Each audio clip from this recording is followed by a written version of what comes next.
사마리아에 있는 수가성 안에 야곱의 우물이 있는데 예수님께서 여기서 이제 사마리아 여자와 이제 이야기를 이렇게 하고 계셨어요. 근데 이때 이제 동네에 먹을 걸 사러 갔던 제자들이 이제 옵니다. 제자들이 와서 보니까 예수님께서 사마리아 여자와 이야기를 하고 있는 걸 보고 그건 놀라요.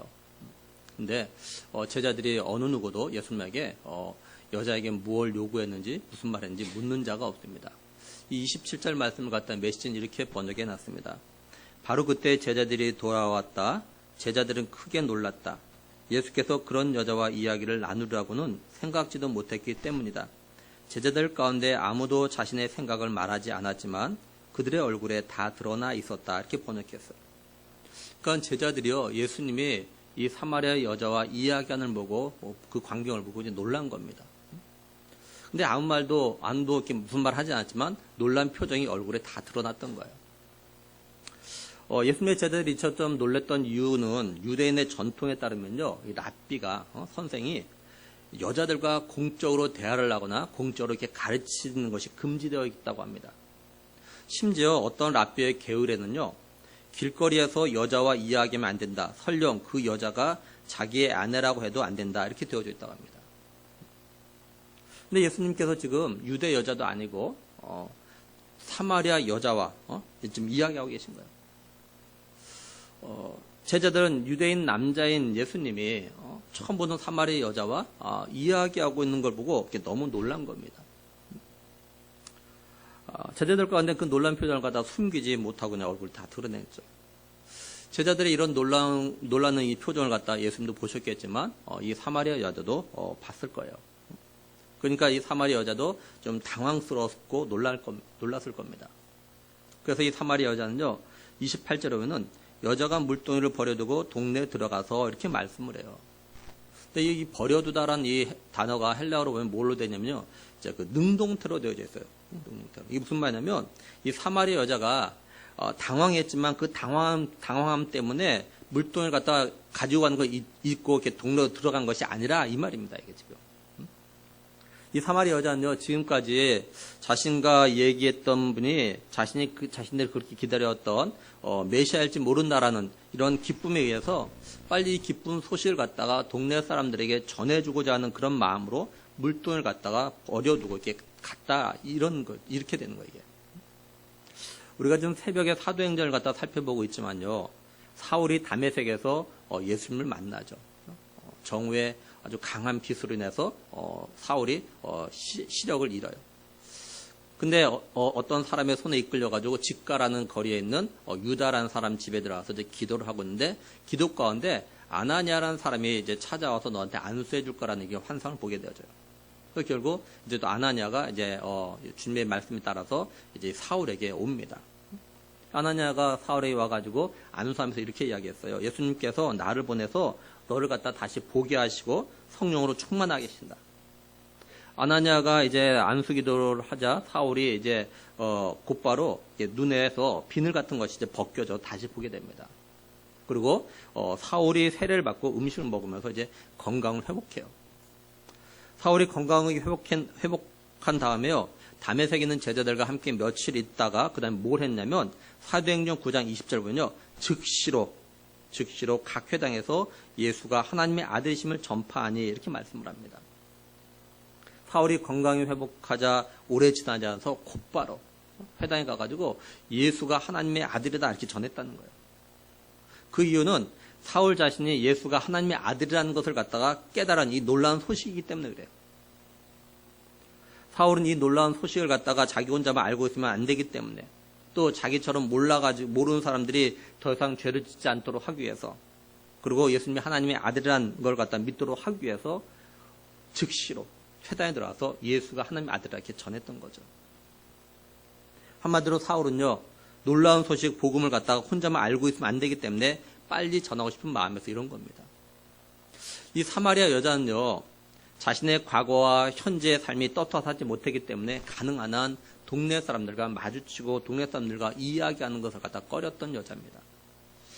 그래서 물을 기르는 것도 다른 사람들은 피하는 그런 가장 뜨거운 이 낮 시간에 일부러 이 낮 시간 선택해서 물을 기르러 온 거예요. 그것도 동네부터 가까운 우물이 있는데도 그 동네가 그 우물이 아닌 먼 곳에 있는 야곱의 우물까지 와서 물을 기르러 왔던 이런 여자입니다. 그런데 이 여자가 지금 동네로 들어가서 그래서 어떻게 했냐? 28절을 다시 보면 여자가 물동이를 버려두고 동네로 들어가서 사람들에게 이르되 이렇게 말씀을 해요. 무슨 말이냐면 이 여자가 사람들 갖다 찾아갔다는 겁니다. 자신이 만난 메시아에 대해서 동네 사람들에게 알리기 위해서 동네에 와서 일부러 사람을 갖다 찾아갔다는 거죠. 만났다는 거죠.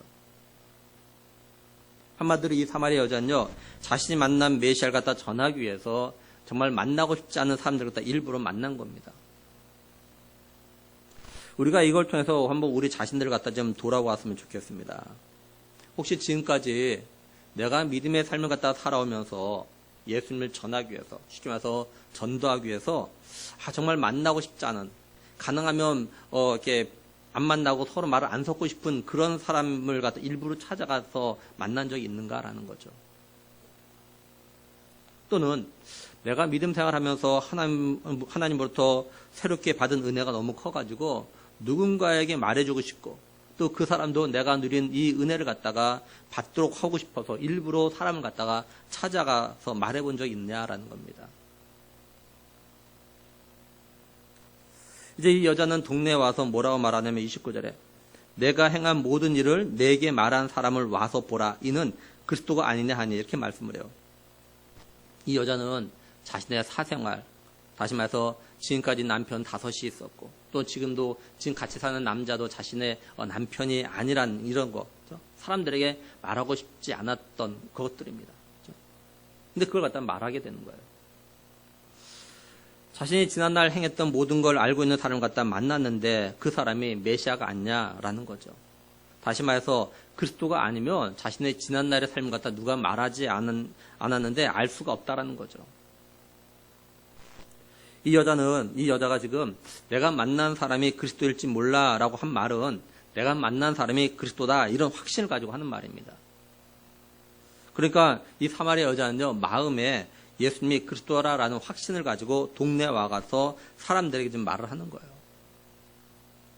그러면서 이 여자가 마치 확실하지 않다는 식으로 이렇게 말을 한 거는 동네 사람들이 자신에 대해서 안 좋은 이미지를 갖다가 가지고 있다는 걸 알고 있기 때문에 그래요.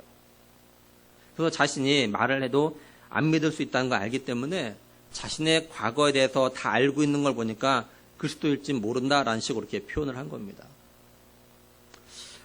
우리도 그럴 때가 있잖아요. 일반적으로 내가 신뢰하는 사람이 하는 말은 가능하면 우리가 다 믿으려고 합니다. 근데 평상시에 내가 신뢰하지 않는 사람이 하는 말은요, 그 사람이 사실 같은 말한다 해도 일단 의심하는 그런 경향들이 있죠. 근데 놀라운 건 이런 여자가 이렇게 말하자 동네 사람들이 나타낸 반응입니다. 30절 보면 그들이 동네에서 나와 예수께로 오더라 이렇게 말씀을 해요. 이 여자의 말을 듣는 사람들이요 동네에서 나와가지고 예수님한테 온다는 거예요. 그러면 이 동네 사람들이 어떤 마음과 어떤 생각을 가지고 지금 예수님 만나러 가는 걸까요? 다시 말해서 그리스도일지 모른다라는 생각을 가지고 가는 걸까요? 아니면 이 여자처럼 그리스도라는 확신을 가지고 예수님께로 오는 걸까요? 39절 보면 여자의 말이 내가 행한 모든 것을 그가 내게 말하였다 증언하므로 그 동네 중에 많은 사마리아인이 예수를 믿는지라 이렇게 말씀을 해요. 그러니까 이 여자가 자신이 경험한 걸 동네 사람들에게 말하자 동네 사는 많은 사마리아인들이 이 여자 말 갖다가 듣고 예수님 갖다가 믿게 되었다라는 겁니다. 이 사람들이 그 믿음을 가지고 지금 예수님께 오고 있는 거예요. 그래서요 헬라어 원문을 보면은 여기 믿는지라 이 말이 시제가요 과거 능동태로 되어져 있어요. 과거 능동태. 이미 믿고 예수님께 오고 있다라는 거예요. 믿고 자기 스스로가 믿고. 그러니까 동네 사람들이 여자의 말 듣고 예수님이 그리스도라라는 확신과 믿음을 가지고 예수님께 오고 있다, 왔다 이 말이에요 지금. 참 이걸 보면서 전도가 또는 누군가를 갖다 예수를 믿게 하는 게 정말 굉장히 쉬워 보여요. 그렇죠? 우리는 아무리 전도해도 또 우리가 아무리 전도하고 노력해도 한 사람 데리고 교회 나오는 게 너무 힘든데 말이죠. 이 사마리아 여자가요 사도행전에서 나오는 사도들이나 또는 일곱 집사처럼 성령이 충만한 것도 아닙니다. 또 이 여자가 예수님의 이름으로 사마리아 사람들이 어떤 이적을 갖다 보여준 것도 아니에요. 근데 이 여자의 말을 들은 동네 사람들이 예수님 갖다 메시아로 믿고 예수님 갖다 직접 만나기 위해서 오고 있다라는 거죠. 그렇다면 이게 어떻게 가능한 걸까요? 이게 어떻게? 바울과 바나바가요, 비시디의 안디옥에서 이제 복음을 전했어요. 그랬더니 어떤 일이 벌어지냐면요, 사도행전 13장 48절에 이방인들이 듣고 기뻐하여 하나님의 말씀을 찬송하며 영생을 주시기로 작정된 자는 다 믿더라, 이렇게 말씀을 해요. 하나님께서 영생을 주시기로 작정한 자, 다시 말해서 구원하기로 작정한 자는, 그러니까 누가 복음을 전하더라도 또는 그냥 단순하게 예수님이 구원자야, 예수님 믿어야 천국 가, 이런 말에도 그 말을 믿고 예수님을 갖다 믿게 된다는 거예요. 성령 충만한 사도들이 전할 때만 그 복음을 듣고 예수 믿는 것이 아니라 정말 예수님을 처음 만난 이 사마리아 여자 같은 사람이 말을 해도 작정된 자는 믿게 된다는 거죠, 이게. 물론 모든 사람이 다 이렇게 쉽게 예수님을 갖다 믿게 되는 건 아닙니다. 하나님께서 택하시고 예정하신 사람들 가운데도요, 정말로 오랜 시간 전도를 받아도 또 비록 교회에 나와서 말씀을 들어도 예수님을 갖다 쉽게 믿지 못하는 사람들도 정말 많이 있어요. 그죠? 그러다 나중에 심지어는 죽기 전에 또는 몸에 중한 병을 얻은 후에 예수를 믿고 영생을 얻는 사람들도 있죠. 근데 반면에 정말로 너무도 쉽게 예수를 믿고 영생 얻는 사람들도 있습니다. 정말 너무도 쉽게. 분명한 것은 우리가 할 수 있는 게 아니라 오로지 하나님의 은혜와 하나님이 정하신 때가 되어야 한다는 거죠. 근데 우리는 하나님께 정하신 때를 몰라요.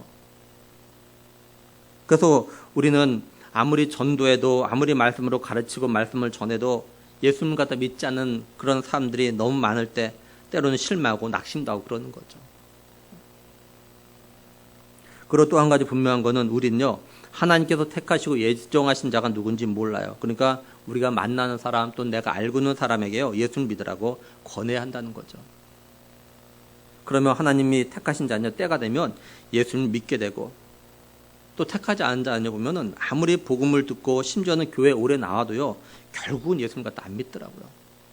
그러니까 교회 나온다고 다 예수 믿는 건 절대 아닙니다. 한마디로 복음을 들었다고 해서 모든 사람이 다 예수를 믿는 건 아니에요. 이건 39절 말씀을 봐도 이렇게 알 수 있어요. 39절 다시 보면은 여자의 말이 내가 행한 모든 것을 그가 내게 말하였다 증언하므로 그 동네 중에 많은 사마리아인이 예수를 믿는지라, 이렇게 말씀을 해요. 여기 그 동네 중에 많은 사마리아인이 이 말이 가지고 있는 건 뭐겠습니까? 그 동네 모든 사마리아인이 아니라라는 거죠. 이 여자의 말을 들은 동네 사람들 가운데 많은 사람들이 믿은 것뿐입니다.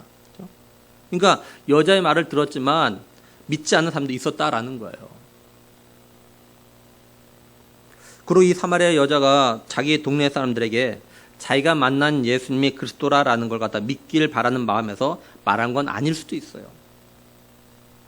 자신이 만난 사람이 자신의 지난날의 모든 삶을 갖다 다 알고 있는 걸 보니까 자신들이 지금까지 기다려왔던 메시아라는 생각에 대해서 그냥 말한 걸 수도 있죠. 그랬더니 동네 사람들 가운데서 예수님을 믿는 사람들이 이렇게 나온 겁니다. 물론 믿기를 바라는 마음을 가지고 말했을 수도 있어요. 그러니까 우리가 할 일은 뭐냐면 내가 만난 예수님, 내가 믿는 예수님이 구원자라는 걸 전하는 건 이거 우리가 해야 돼요. 한마디로 예수님의 증인의 삶을 우리가 살아야 되는 거죠. 우리가 누군가 갖다 구원할 수 있는 건 아닙니다. 우리가 교회까지 데리고 나올 수 있어요. 근데 이 사람하고는 예수 믿게 할 수 있는 힘은 우리에게 사실 없어요. 그죠? 그 힘은 우리한테 있는 게 아니에요. 이제 이 여자의 말을 듣고 예수님을 믿고 예수님을 직접 보기 위해서 이제 동네 사람들이 이제 예수님 계신 야곱의 우물로 오고 있어요. 근데 이때 제자들이 자신들이 동네에 가서 먹을 걸 사가지고 온 걸 갖다 이제 예수님께 이제 권해요. 예수님 드십시오. 이러고 있는 상황이에요. 그러자 예수님께서 뭐라고 말씀하시냐면 32절에 이르시되 내게는 너희가 알지 못하는 먹을 양식이 있느니라, 이렇게 말씀을 해요. 쉽게 말해서 이런 거죠. 예수님, 저 여기 음식 여기 있으면 드십시오. 그러니까 나는 내가 먹을 거 따로 있어, 이렇게 이야기하시는 거예요. 예수님께서. 이 말들은 제자들은 이상한 거죠. 누가 예수님한테 먹을 거 드렸나? 점심 드렸나? 서로 이렇게 이런 이야기해요. 아마 어쩌면 제자들 가운데는요, 혹시 아까 그 사마리아 여자가 예수님한테 뭐 먹을 걸 줬나? 드렸나? 이렇게 생각하는 사람도 있을 수 있겠죠. 그래서 예수님께서 자신이 말한 양식이 뭔지 설명을 하십니다. 34절에 예수께서 이르시되 나의 양식은 나를 보내신 이의 뜻을 행하며 그의 일을 온전히 이루는 이것이니라. 그러니까 예수님은요, 자신을 보내신 일, 그러니까 하나님의 뜻을 갖다 이루는 것, 그리고 하나님의 뜻을 갖다 온전히 행하는 이것이 자신의 양식이다, 이렇게 말씀을 하셔요. 양식이 주는 의미는 생명과 연관이 있습니다. 사람이 양식을 먹어야 살 수 있고 양식을 먹지 않으면 사람은 죽습니다. 그렇죠? 한마디로 양식은요, 사람을 살리는 거예요. 그래서 메시지는 이 34절 이렇게 번역했어요. 예수께서 말씀하셨다. 나를 살리는 음식은, 그렇죠? 나를 살리는 음식은 나를 보내신 분의 뜻을 행하고 그분이 시작하신 일을 마무리 짓는 것이다. 예수님이 하나님이 자신을 갖다 이 땅에 보내신 뜻이 뭐라고 하시냐면 요한복음 6장 39절 40절 보면요. 나를 보내신 이의 뜻은 내게 주신 자 중에 내가 하나도 잃어버리지 아니하고 마지막 날에 다시 살리는 이것이니라. 내 아버지의 뜻은 아들을 보고 믿는 자마다 영생을 얻는 이것이니 마지막 날에 내가 이를 다시 살리라 하시니라. 이렇게 말씀을 해요. 한마디로 하나님께서 예수님을 갖다 이 땅에 보내신 목적이 뭐냐면 예수님께 주신 자신의 백성들을 잃어버리지 않고 모두 다 마지막 날에 다시 살리는 건다는 거죠. 그런데 자신의 백성을 갖다 살리는 방법이 뭐냐? 바로 예수님 자신을 갖다 믿도록 하는 거예요. 그러니까 예수님은 자신의 백성들로 하여금 예수님 자기 자신을 갖다 믿어서 영생을 얻게 해서 마지막 날에 다시 살리는 이걸 자신의 음식으로, 양식으로 여기셨던 거예요. 다시 말해서 예수님은 자신의 잃어버렸던 백성들이 예수님 자신을 갖다 메시아로 믿게 되는 게 바로 자신을 살리는 힘이 된다, 이런 거죠. 그들이 살아나는 게 자신의 양식이라는 겁니다. 한마디로 예수님은요, 하나님의 뜻을 행하는 것, 한 영혼을 살리는 것, 그리고 하나님 나라를 위해서 살아가는 게 자신의 양식이라 이렇게 말씀하신 거예요. 그런 의미에서 예수님은요, 사마리아에 들어와서 야곱의 우물에서 만난 이 사마리아 여자로 하여금 자신이 메시아라는 것을 갖다가 믿을 수 있도록 이 여자의 과거를 갖다가 내가 다 알고 있다는 걸 이렇게 말하는 건 결국 하나님의 뜻을 갖다 이루기 위한 거고, 그리고 이게 바로 자신의 양식이라, 이런 거죠. 그러니까 예수님은 마치 사람들이요, 음식을 먹고 힘을 얻는 것처럼 자신의 백성들이 자신을 갖다 메시아로 믿는 걸 보실 때마다 예수님도 힘이 나신다라는 거예요. 물론 이건 영적인 힘이 나신다, 이런 의미겠죠. 근데 제자들은 이걸 몰라요. 그래서 예수님께 32절에서요, 내게는 너희가 알지 못하는 먹을 양식이 있느니라, 이렇게 말씀하신 겁니다. 그렇다고 해서 예수님이 음식을 안 드셔도 예수님은 괜찮으신 이런 분은 아닙니다. 예수님이 인성을 갖고 계시기 때문에요, 예수님도 배가 고프셔요. 그래서 음식을 드셔야 됩니다. 그래서 예수님의 제자들이 먹을 걸 사러 동네에 들어갔다 온 거고요. 그럼 여기서 예수님이 하나님의 뜻을 갖다가 행하고 이루시는 게 내 양식이다, 이렇게 말씀하신 걸 갖다가 좀 오늘 우리에게 좀 적용을 좀 해보려고 합니다. 하나님께서는 자신의 택한 백성을 갖다가 죄와 죽음에서 구원하시기로 계획을 세우시죠. 그래서 때가 찼을 때 하나님은 약속하신 대로, 계획하신 대로 여자의 후손에서 예수님이 태어나게 하셨습니다. 이렇게 오신 예수님께서 이제 하나님의 뜻을 갖다 이루시기 위해서 뭘 먼저 하셨냐면요, 12 제자를 갖다 택하시고 부르시죠. 예수님 먼저 이 12 제자에게 사람을 낚는 어부가 되게 하겠다고 하셨습니다. 그래서 이들을 데리고 다니면서 어떻게 하나님의 뜻을 갖다 이루는 건지, 어떻게 해야 사람을 낚는 어부가 되는 건지 이걸 갖다가 가르치시고 보여주셨어요. 예수님은 십자가 위에서 하나님께 자신을 보내신 뜻을 갖다 다 이루셨습니다.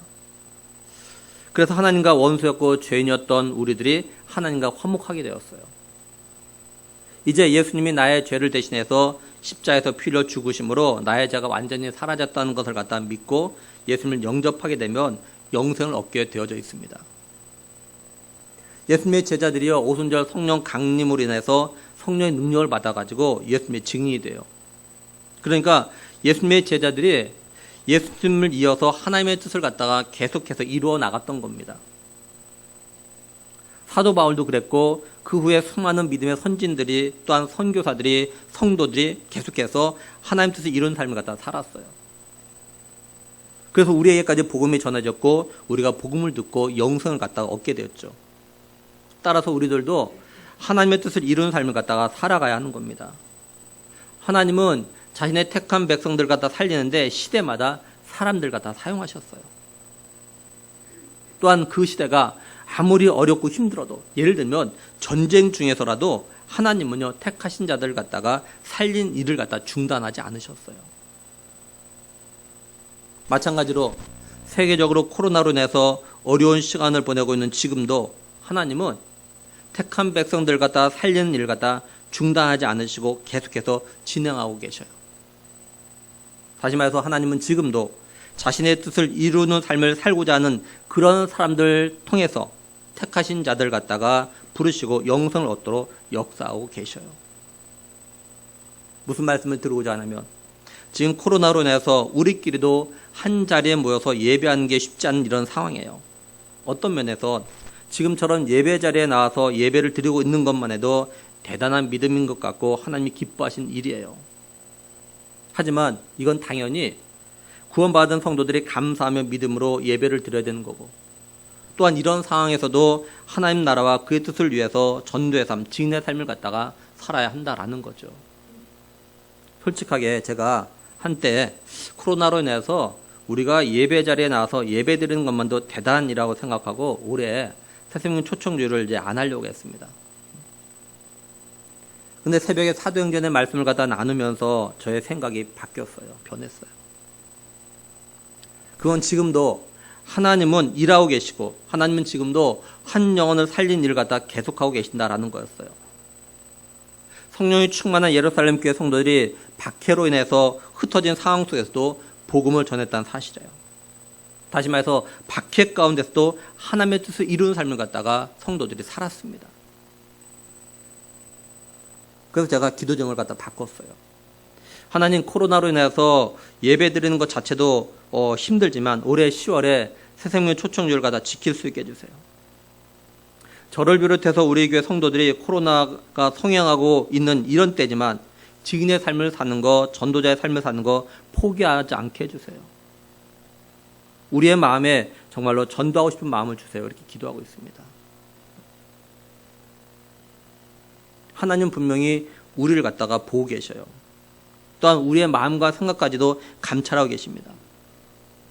코로나가 성행한다고 해서 하나님 뜻을 이루는 삶, 영혼을 살리는 삶을 갖다가 포기하는지, 코로나가 이런데 무슨 전도야, 어떻게 누굴 데리고 와, 이런 마음을 가지고 살아가고 있는지, 아니면 그럼에도 불구하고 하나님 뜻을 이루기 위해서 기도하고 최선을 다하고자 하는지 이걸 갖다 보실 겁니다. 왜냐하면 하나님 지금도 분명히 누군가를 통해서 영혼을 살리는 사역을 갖다 계속하고 계시니까요. 바라기는 우리 교회 모든 믿는 식구들은 모두 함께 예수님이 하나님의 뜻을 갖다 이루는 걸 양식으로 삼으셨던 것처럼 우리들도 지금부터 마음을 새롭게 먹고 전도하는 그런 삶을 살길 정말 원합니다. 그래서 10월에 새생명 초청주일에 한 사람이라도 함께 예배 자리에 데리고 나올 수 있는 진실로 하나님의 뜻을 갖다가 이루는 온전한 삶을 살아가는 우리 성도들 될 수 있기를 간절히 바랍니다. 예수님이 자신의 양식에 대해서 제자들에게 설명하시고 뭐라고 하시냐면 35절에 너희는 넉 달이 지나야 추수할 때가 이르겠다 하지 아니하냐. 그러나 나는 너희에게 이르노니 너희 눈을 들어 밭을 보라. 희어져 추수하게 되었도다. 이렇게 말씀을 해요. 예수님께서는 제자들과 예수님 자신이 보는 추수의 때의 차이에 대해서 비교하시면서 말씀을 하십니다. 예수님은 제자들 향해서 너희는 넉 달이 지나야 추수 때가 온다고 말을 하는데 나는 그러니까 예수님 자신은 눈을 들어서 밭이 휘어진 걸 보니까 지금이 추수 때다 이렇게 본다는 거예요. 여기 넉 달이 지나야 추수 때가 온다 이 말은요 일종의 격언으로 아직도 추수하려면 넉 달이 남았으니까 이를 서둘 필요가 없다 이런 의미로 사용되었다고 합니다.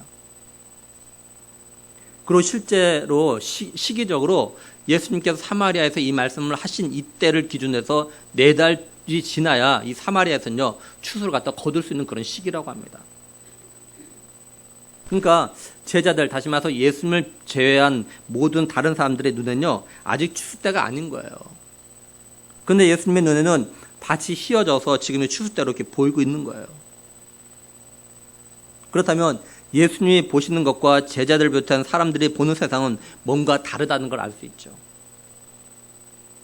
한마디로 예수님과 제자들 사이는요, 보는 눈, 보는 관점이 다른 겁니다. 지금.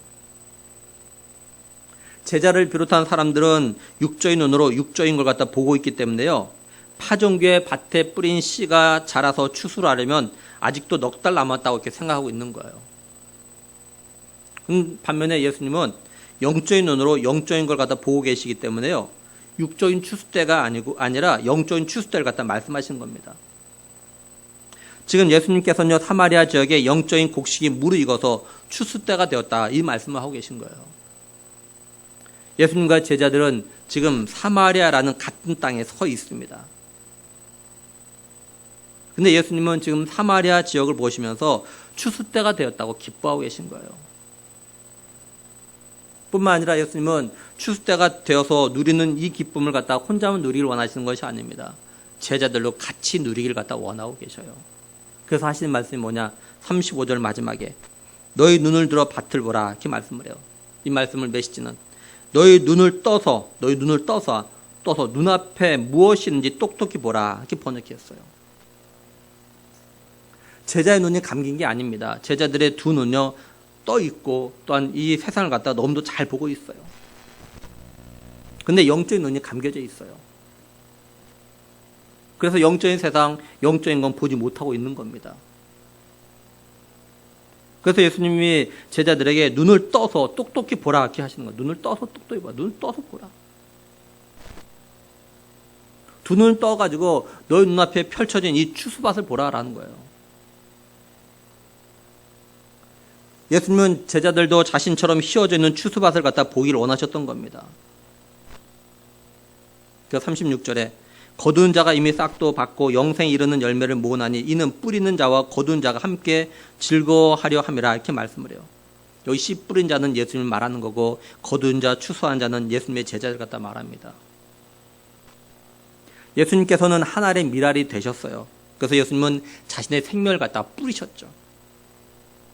예수님께서 십자가에 죽으심으로 뿌리신 생명의 씨가 자라서 많은 열매를 맺고 휘어져서 때가 되어 추수 때가 되면 제자들이 거두게 될 거라는 겁니다. 그런데 놀라운 건 뿌린 자와 거둔 자가 함께 즐거워하게 된다는 거예요. 예수님께서 뿌리신 영생에 이르는 구원의 열매를 거둔 일은요, 아무나 할 수 있는 것이 아닙니다. 영생에 이르는 구원의 열매를 거두는 기쁨은 아무나 누릴 수 있는 것이 아니에요. 오직 예수님으로부터 보냄을 받은 자만이 함께 기쁨을 갖다 누릴 수 있는 거예요. 그러니까 예수님으로부터 영생의 열매, 구원의 열매를 거두러 보냄을 받은 일꾼들은요, 정말로 복받은 사람들입니다. 예수님께서 제자들에게 뭐라고 말씀하시냐면 38절에 내가 너희로 노력하지 아니한 것을 거두러 보내었노니 다른 사람들은 노력하였고 너희는 그들이 노력한 것에 참여하였느니라, 이렇게 말씀을 해요. 예수님께서 제자들에게 말씀하시기를 너희가 노력하지 않은 걸 갖다 거두러 보낸다고 하십니다. 제자들은 이 말씀의 뜻이 뭔지 몰라요. 제자들은 예수님께서 십자가에 죽으셨다가 다시 살아난다는 말씀을 들었을 때도 그걸 갖다 이해하지 못했죠. 근데 제자들이 오순절 성령 강림 이후에 성령이 임하심으로 인해서 이걸 갖다 깨닫게 돼요. 예수님께서 말씀하신 대로 예수님께서 뿌리신 그 생명의 씨가 자라서 제자들이 이제 거두기를 시작하는 거예요. 우리가 새벽에 사도행전을 살펴보고 있지만요, 베드로의 한 번 설교에 의해서 3,000명, 5,000명이 예수님을 갖다 믿었다고 말씀하잖아요. 또한 예루살렘 교회에 박해가 일어나서 흩어진 성도들이 예수 그리스도가 생명 되심을 갖다 전하면 많은 사람들이 예수님을 갖다 믿겠다고 고백했어요. 정말 기적 같은 일들이 일어난 거죠. 제자들은 생명 대신 예수님께서 뿌리신 생명의 씨가 자라는데 손가락 하나 움직이지 않았어요. 하지만 제자들은요, 예수님께서 말씀하신 대로 때가 되자 거두는 기쁨을 갖다 누렸던 겁니다. 제자들은 많은 영혼이 죽게 돌아오는 걸 보면서 또 사람을 갖다 풍성하게 낚으면서 그 즐거움으로 인해서 고생한 줄 모르고 힘든 줄 모르고 자신의 목숨을 걸고 영혼을 추수한 사역을 갖다가 감당했던 겁니다. 그렇죠? 한번 상상을 해보세요. 말씀을 전하는데 3,000명, 5,000명 막 예수 믿는다고 생각해 보세요. 내가 말씀을 전했는데 전도하는데 막 한 사람이 아니라 10사람 막 온다고 생각해 보세요. 얼마나 기쁘겠습니까? 그렇죠? 추수의 기쁨.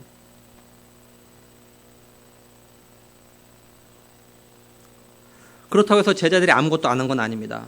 추수 때에 추수한 걸 거두는 수고를 해야 했어요. 제자들은요, 추수를 거두는 과정에서 박해를 받기도 했고 감옥에 들어가기도 했습니다.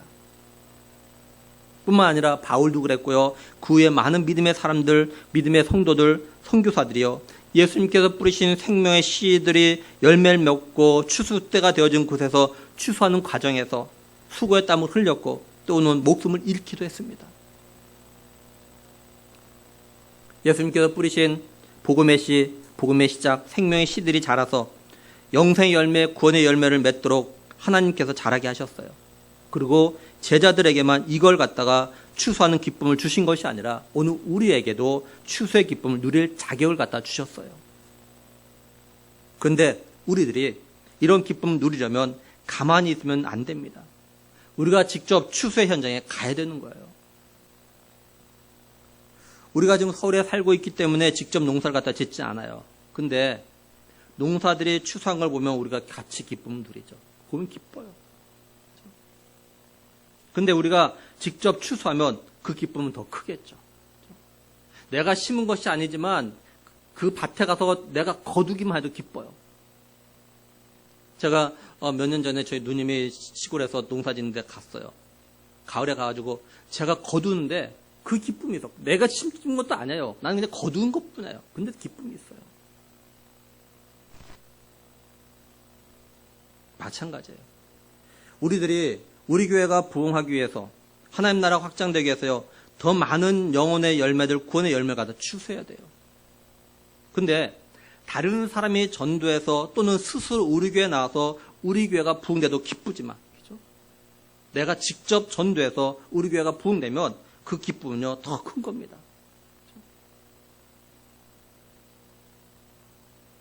예수님은요, 우리들이 직접 전도해서 부흥하는 그런 기쁨을 갖다 누리기를 원하셔요. 다른 사람이 채운 것 보고 기뻐하는 것이 아니라 내가 직접 전도해서 채워왔을 때 그걸 보고 기뻐하기 원하시는 거예요.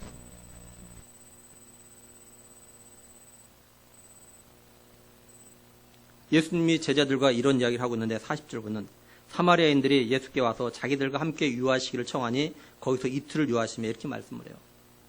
야곱의 우물에서 예수님을 만난 사마리아 여인의 말을 듣고 사마리아인들이 예수님을 믿고 예수님을 직접 만나게 해서 왔던 겁니다. 그리고 이들이 예수님에게 자기들과 함께 사마리아에 머물러 달라고 요청을 해요. 그래서 예수님께서 이들과 함께 이틀 갔다 사마리아에 더 머무십니다. 그러면서 말씀을 전하셔요. 그러자 어떻게 되었냐? 41절 42절에 예수의 말씀으로 말미암아 믿는 자가 더욱 많아 그 여자에게 말하되 이제 우리가 믿는 것은 네 말로 인함이 아니니 이는 우리가 친히 듣고 그가 참으로 세상의 구주신 줄 알미라 하였더라. 이렇게 말씀을 해요. 예수님의 말씀을 들은 사마리아 사람들이요, 그 말씀을 듣고 예수님이 정말로 세상의 구주, 다시 말해서 자신들이 기다렸던 메시아라는 걸 갖다가 알고 믿는다, 이렇게 말해야 합니다. 예수님은 사마리아에 이처럼 추수 때가 된 걸 갖다 보셨던 거예요. 예수님은 지금 영생의 열매를 추수하는 그런 기쁨을 갖다 누리고 계신 겁니다. 예수님은 사마리아에서 추수할 영혼이 있는 걸 갖다가 아셨기 때문에 갈리로 갈 때 베레아로 가지 아니하고 사마리아를 통해서 가고 계셨던 거예요. 그러니까 예수님께서 하나님께서 자신을 보내신 하나님 뜻을 행하기 위해서 사마리아로 지나가셨던 거죠. 오늘 우리들이 믿음의 눈, 영적인 눈으로 보면요, 이 세상에서 어떤 추수의 기쁨보다도 한 영혼을 살리는 추수의 기쁨이 가장 큰 거라는 걸 알게 됩니다. 왜냐하면 한 영혼이 천하보다 귀하기 때문에 그래요. 오늘 우리들도 예수님처럼 영의 눈, 믿음의 눈이 열려서 추수할 영혼, 영생의 열매, 구원의 열매가 어디 있는가를 갖다가 볼 수 있길 정말 원합니다. 먼저는 가정에, 그리고 이웃에, 또는 일터에 또는 학교에 추수할 곡식이 어디 있는가? 추수할 영혼이 어디 있는가? 봐야 돼요, 우리가. 오늘 우리들도 그 열매를 추수하는 기쁨을 갖다가 정말 직접 경험할 수 있기를 원합니다. 이 기쁨은요, 예수님께서 우리에게 주신 특권입니다. 특권. 오늘날 코로나로 인해서 전도하는 게 어려워졌지만 전도하는 걸 갖다 포기하지 않는 우리가 되었으면 정말 좋겠습니다. 코로나로 힘든 시간을 보내고 있지만 추수할 영생의 열매, 구원의 열매가 있다는 것 갖다 좀 기억하고, 또한 예수님은 우리들이 이 열매를 추수하기를 바라고 계시다는 걸 갖다가 기억하는 우리가 되기를 정말 원합니다.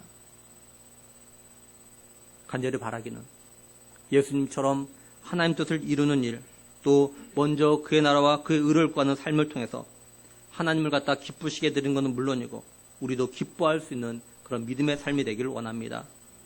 무엇보다도 전도의 열매를 거둠으로 인해서 큰 기쁨을 누리는 우리 모두가 되기를 주님의 이름으로 간절히 축원합니다. 기도하시겠습니다.